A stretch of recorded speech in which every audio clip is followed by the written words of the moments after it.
It's beginning to look a lot like Christmas. Hallo julle. So vandag het ons tasty sweet treats from the Bun Brownie Co ontvang.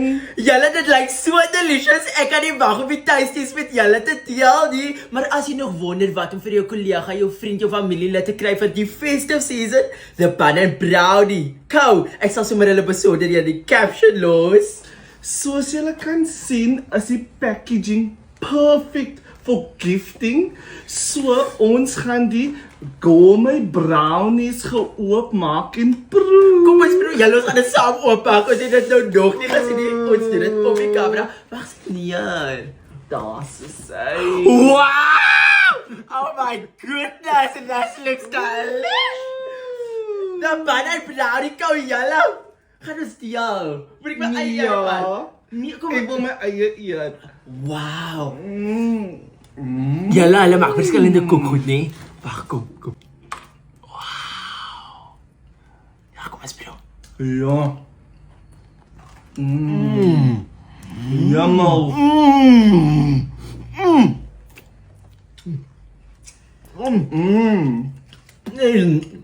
It's nice. Okay. Wacht we nog even een klomp koekgoed in. Dat is volgende. Volgende, hulle maak verskillende bento cakes, nee. So jy kan op hulle website gaan kyk, maar ons gaan nou hulle limited edition Christmas bento cake package proe, nee. Dat lyk beautiful. Julle, ja, maar dat ek nou dan oopmaak. Yours. Wow. Wys dit? Kijk hoe beautiful. Kijk hoe beautiful. Wow. Wacht, ik moet omgaan om te bijt in die camera.